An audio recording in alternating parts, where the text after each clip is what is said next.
Up South. Good evening and welcome to Up South for all the top news stories of the day from South India with me, T.S. Sudhir. A top story this evening is on Father Alexis Taliban, who was released by the Taliban last week. Remember, in June last year, he was abducted by the Taliban in Afghanistan.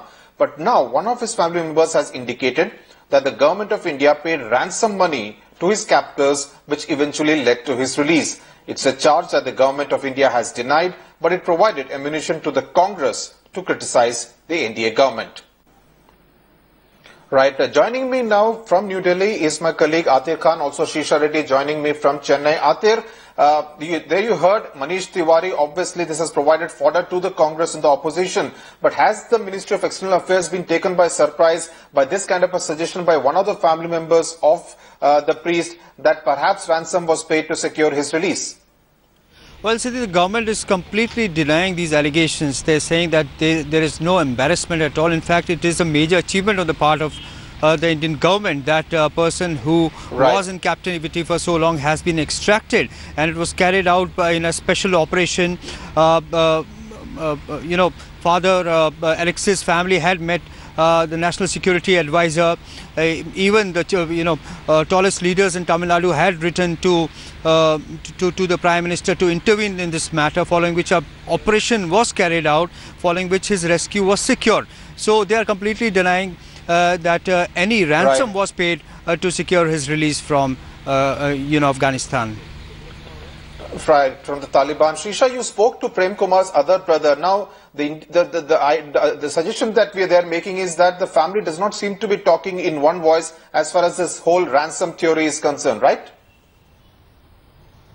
Well, exactly, Sudhir, because, if we look into the reports of what came out, has been coming out. One, his brother has been saying that there was a ransom that was involved. By the other brother who I spoke to, Mr. John, was telling us that, how in the initial days of, when he was abducted, they were discussing about ransom and how the Indian government has to pay them 20,000 million US. So that's when he'll be freed. But again, he has been putting his point out that, why would if at all the government would have decided to pay, then why he spent about 8 long months there in Taliban. So yes, the family is not speaking in one voice, but the other brother was saying that how the other person was misquoted, and in fact there was no ransom that was involved. But however, Alex Prem Kumar is not speaking to the media at this point in time. Maybe he will be the right person to actually give us the right information about what exactly happened there. Right, Shisha Reddy and Atir Khan, thanks a lot for joining us on this story.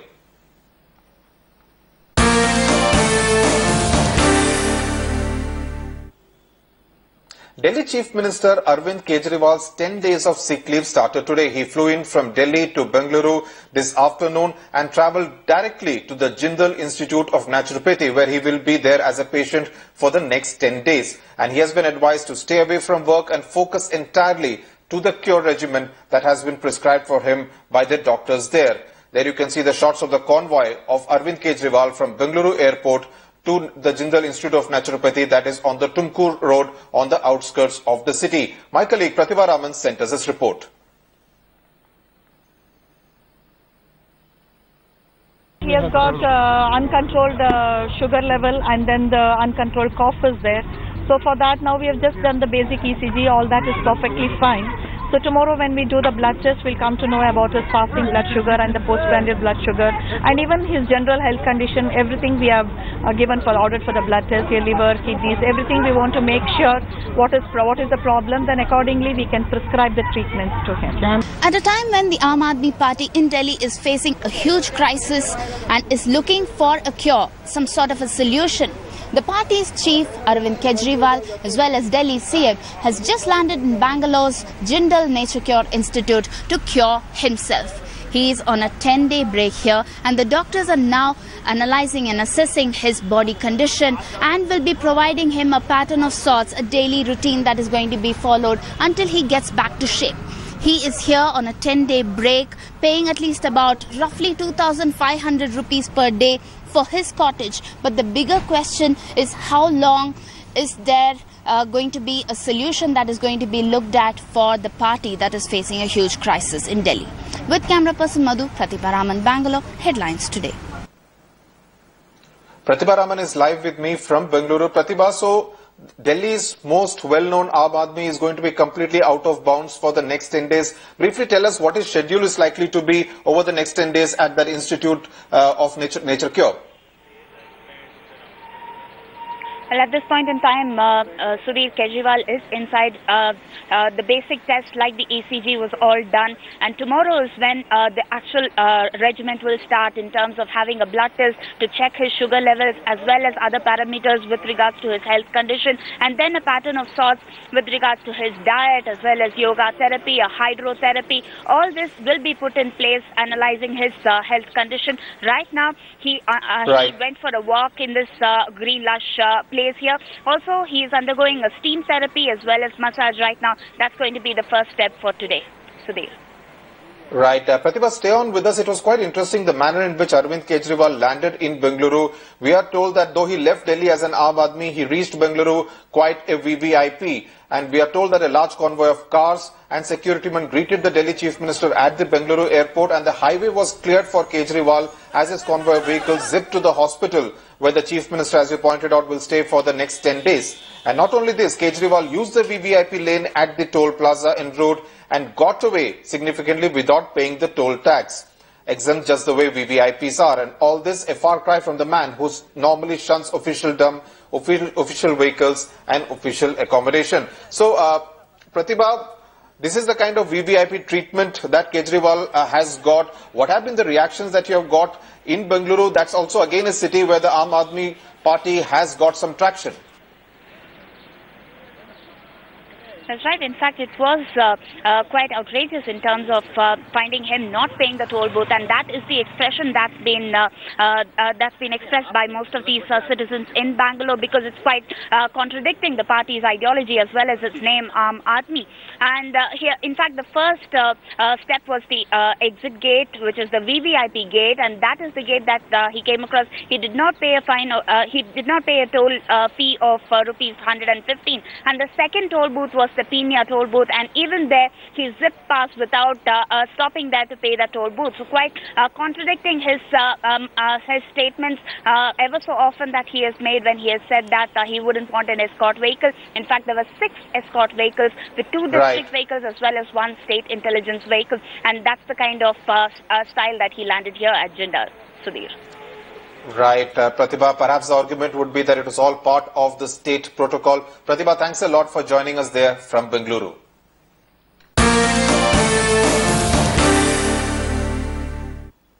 News now from Kerala. In the sensational Hummer case, UDF government Chief Whip PC George has accused the Kerala DGP KS Balasubramaniam of trying to shield Mohammad Nisham, who is the prime accused in the case. Remember, he had slammed his Hummer vehicle into the security guard Chandra Bose, killing him, and this incident happened in Kerala last month. And now George has claimed that he has evidence to prove that the DGP was trying to influence the case in favor of Nisham, and that he will hand over the evidence to the Chief Minister and Home Minister tomorrow.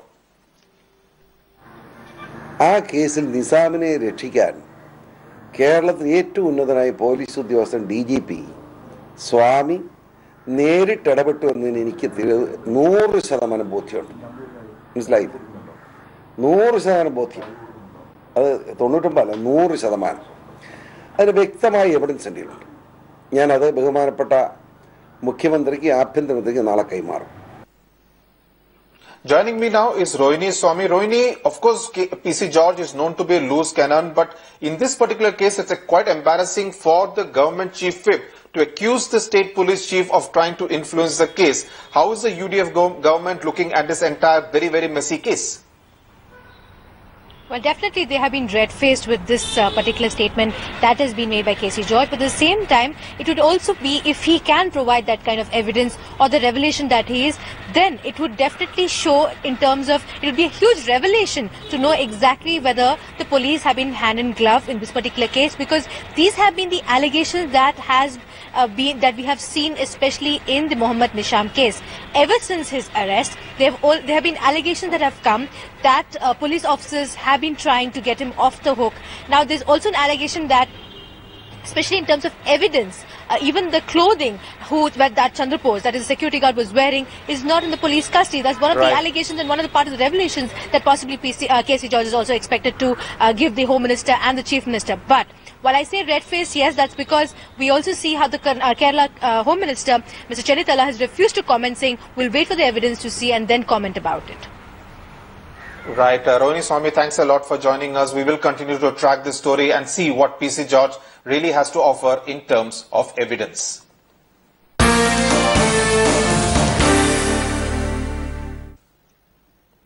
Now, agrarian crisis has been a never-ending saga in many states in India, and governments have been accused of doing precious little to help the farmers in distress. Now, the Andhra Pradesh government has hiked the compensation amount to families of farm suicide victims from 1.5 lakh rupees to 5 lakh rupees. But the big question is, will this really help the farmers?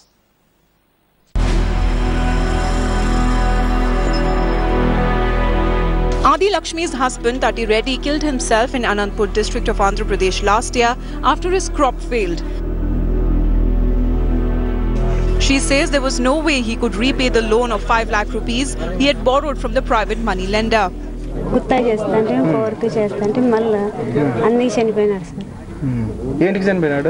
గొప్పలలో బదనాం చేస్తుంటే sir టమాటా మడి అంతా పెట్టుకొని అది నష్టం వచ్చి sir చనిపోయినాడు. పొలాల్లో వచ్చి ఊర్లో తంటే ఇంటి దగ్గర సార్ దానికి మంది డబ్బా తీసుకొని పోయి తాగేసి. It is to show that heart beats for widows like Lakshmi that Chief Minister Chandrababu Naidu says he has decided to hike compensation amounts to families of farmers who committed suicide due to farm distress from 1.5 lakh rupees to 5 lakh rupees. The compensation is hiked mainly for the rehabilitation. See, 1.5 lakhs is the compensation, and we have also remarked 3.5 lakhs in order to rehabilitate the family, to clear off some of the debts and other things. But hiking the compensation amount isn't likely to make the crisis on the field vanish. The opposition says Naidu's decision is only to mollify the unhappy farm sector. He is not sincere in implementing the welfare measures for the farmers. To get back to the power, he has announced that waiver scheme, and which he is not implementing now. According to farmer groups, over 350 farmers, mainly in Anandpur and Kurnool districts of Andhra Pradesh, have killed themselves since the bifurcation of the state.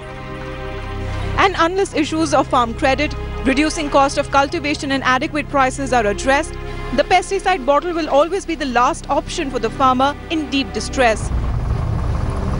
But T.S. Sudhir in Hyderabad, Bureau Report, Headlines Today.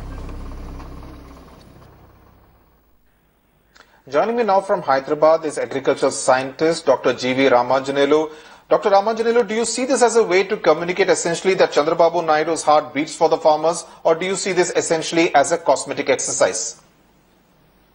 It is just a cosmetic thing, because if you look at in the last 20 years, more than 38,000 farmers have committed suicide as per the government of India's records. But only about 5,600 farmers have been compensated with that 1.5 lakh rupees. So just giving compensation or announcing a compensation will not help unless government takes efforts to reduce the crisis so that there are no more suicides. And also in terms of the criteria to identify the suicides. Today the 13 criteria which governments use are completely stupid, and they keep away many people from the cover. Right. Dr. Ramanjanelu, according to farmer groups like yours, about 350 farmers have killed themselves since June last year, when United Andhra Pradesh was divided into Telangana and Andhra Pradesh. Do you see the crisis deepening this year?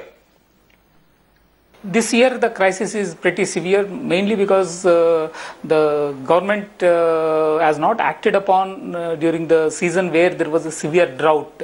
Okay. In the last 20-25 years, this is one of the most severe drought affected year. But because of the elections and the post-elections, government and Department of Agriculture has not made any effort to reach out to the farmers. So there was a severe crisis in many districts, and we have seen that more than 350 farmers have committed suicide in Anantapur, Kurnool and parts of Guntur this year.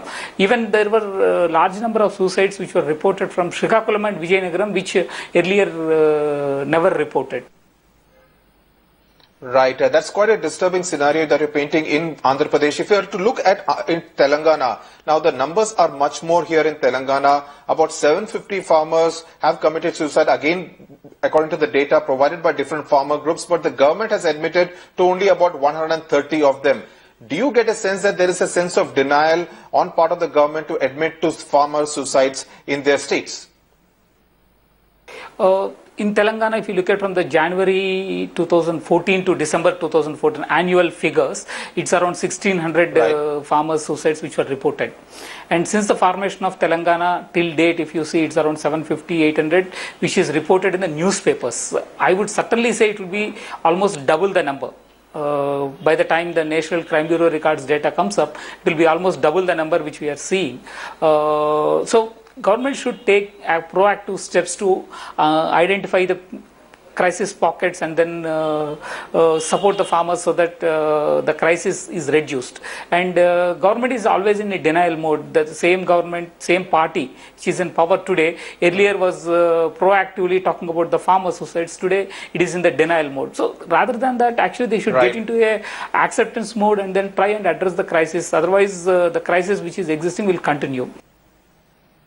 Right. Dr. G.V. Ramanjanelu, thanks a lot for joining us and giving us this perspective on this very disturbing story from India's agriculture sector. News now from Kerala. Atukal Pongala is the largest congregation of women across the world. Roughly 40 lakh women actually got together to take part in this festival in Thiruvananthapuram today. It's popularly referred to as the Women's Sabrimala. Today, women positioned themselves on both sides of the road in Kerala's capital city to offer their offerings to the goddess.